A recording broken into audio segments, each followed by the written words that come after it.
C'est mon histoire, c'est là mon chant. Louez mon Sauveur, le jour durant. C'est mon histoire, c'est là mon chant.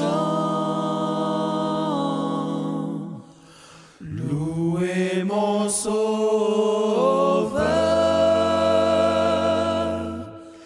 le jour durant.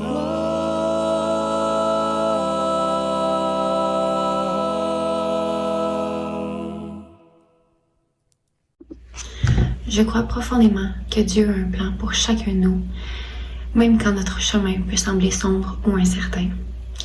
Dans Jérémie 29:11, Dieu dit au peuple d'Israël, car je connais les projets que j'ai formés sur vous, projets de paix et non de malheur, afin de vous donner un avenir et de l'espérance. Aujourd'hui, je veux faire cette vidéo-là pour vous dire que j'ai vraiment la conviction que Jésus-Christ est mon Sauveur et mon Seigneur. À chaque étape de ma vie, il m'a accompagnée et il continue de guider mes pas. Donc, je vais vous présenter mon témoignage. Devant le trône du Très-Haut, mon défenseur saura plaider. Cet avocat s'appelle amour, il intercède pour moi toujours. Mon nom est gravé sur ses mains, mon nom est inscrit sur son cœur, puisqu'il défend ma cause au ciel. Nul ne pourra me condamner, nul ne pourra me condamner. Quand j'étais enfant, nous allions régulièrement à l'église, mais avec le temps, nous avons cessé de la fréquenter. J'ai donc grandi dans un environnement qui était majoritairement non chrétien. Mon père est français et ma mère est québécoise. Et je suis la plus jeune d'une fratrie composée de 4 garçons. Le christianisme a toujours été un sujet délicat dans notre famille. 3 de mes frères ont renié la foi et seul mon frère Ariel, mon dernier frère, est resté chrétien. Étant la petite dernière, souvent perçue comme la petite princesse, j'étais au centre de l'attention familiale.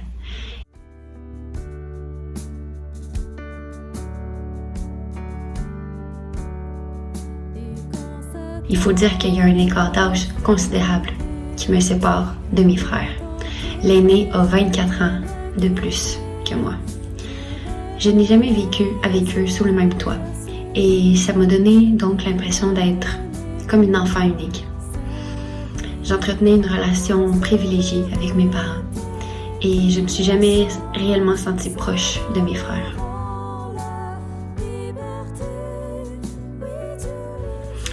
Tout a basculé à mes 19 ans, où est-ce que j'ai vu ma vie changer brutalement quand mes parents ont décidé de partir en France pour y passer leur retraite. Je me suis sentie seule, abandonnée, et je me souviens que j'appelais ma mère en larmes en lui suppliant de revenir au Québec. Même si je savais que ce projet était leur rêve depuis toujours, il y avait quand même un énorme vide en moi qui s'avait installé. En quête de sens, j'ai cherché à combler ce vide. J'avais besoin de quelque chose qui m'aiderait à me sentir accomplie, épanouie. Et c'est à ce moment-là que j'ai commencé à m'interroger sur le sens de la vie, à rechercher des réponses en explorant différentes croyances. Je me suis particulièrement intéressée au bouddhisme, au point de méditer jusqu'à 1 heure par jour, et ce pendant près de 2 ans. Mais malgré cette discipline, il manquait toujours quelque chose. Et ce que j'ignorais à l'époque, c'est que mon frère et ma mère priaient pour moi.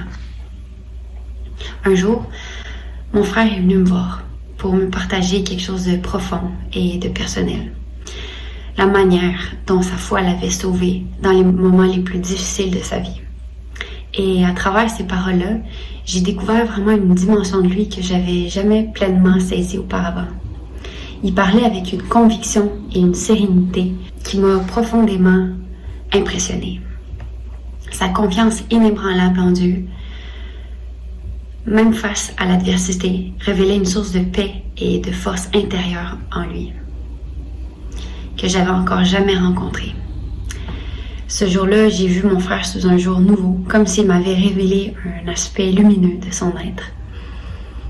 C'est comme si un voile avait été levé, dévoilant la présence du Saint-Esprit en lui, qui transformait chaque épreuve en une opportunité de foi. J'ai réalisé que cette confiance-là qui le caractérisait, cette paix, provenait en fait de quelque chose de bien plus grand que ses propres forces. Oui, je le crois, mon seul espoir est Jésus. Que la gloire toujours lui soit rendue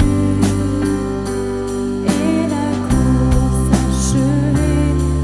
Encore on chantera, non par moi, mais par Christ en moi. Et la course achevée, encore on chantera, non par moi, mais par Christ en moi. Non par moi, mais par Christ en moi.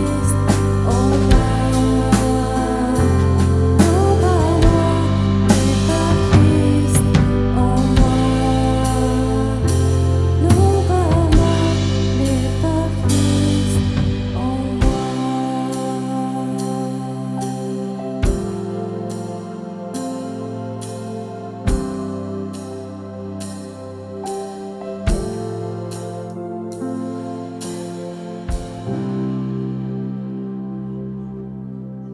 C'est cette force qui le guidait et le soutenait à travers les tempêtes de la vie. Cette révélation a mis en lumière ce qui le distinguait profondément de mes autres frères. C'était pas juste une question de croyance finalement, mais c'était vraiment une preuve tangible de la manière dont Dieu œuvre dans la vie de ceux qui lui ouvrent leur cœur. Cette prise de conscience m'a tellement frappée avec une telle intensité que j'ai compris que la foi n'était pas simplement une question de pratique ou de tradition, mais c'est vraiment une force réelle qui transforme des vies. En mai 2023, mon frère et ma mère m'ont amené à l'église du Plateau, à Montréal. Et ce jour-là, la cérémonie me paraissait mystérieuse et je comprenais pas entièrement sa signification. Mais je me suis quand même sentie à ma place. C'est comme si l'esprit m'attirait vers lui. Cependant, même si ma foi commençait à se dessiner, une question persistait dans mon esprit. Et en fait, c'était si Dieu m'aime, pourquoi est-ce qu'il permet la souffrance? Avec le temps, j'ai commencé à saisir que, en fait, suivre Dieu, ça apportait une paix profonde qui venait vraiment apaiser ma solitude. Je me sentais plus abandonnée ou seule, mais désormais j'étais entourée de sa présence et de sa grâce. Avant mon déménagement, en juillet 2024, ma mère avait laissé un verset sur le bord de mon lit. Un verset qui aujourd'hui reste ancré dans mon cœur et que j'aime particulièrement. C'était le psaume 23. « L'Éternel est mon berger, je ne manquerai de rien. » Ce verset m'a profondément touchée et ça m'a permis de comprendre que, en plaçant ma confiance en Dieu, il pourvoira mes besoins, me libérant ainsi de mes inquiétudes. The Lord's my shepherd, I'll not want. He makes me lie in pastures green. He leads me by the still waters. His goodness restores my soul. And I will trust in you. And I will trust in you alone. For your endless mercy follows me. Your goodness will lead me home. guides my ways in righteousness, and He anoints my head with oil, and my cup it overflows with joy. I feast on His pure delights, and I will trust in You alone, and I will trust in You alone, for Your endless mercy follows me. Your goodness will lead me home. Avant cette transformation-là, je cherchais à échapper à ma solitude en sortant et en buvant. Je devais endurer les jours de la semaine pour pouvoir profiter la fin de semaine et sortir avec mes amis. Je misais sur mon apparence et sur l'attention que je pouvais avoir des garçons. J'avais cette idée que la vie se vivait juste une fois et qu'il fallait absolument en profiter. Cependant, je me rendais bien compte que ces plaisirs-là étaient toujours éphémères. Mais Dieu a restauré mon âme troublée. Aujourd'hui, je vis une nouvelle vie. Les anciennes choses sont révolues et je me consacre désormais à Dieu.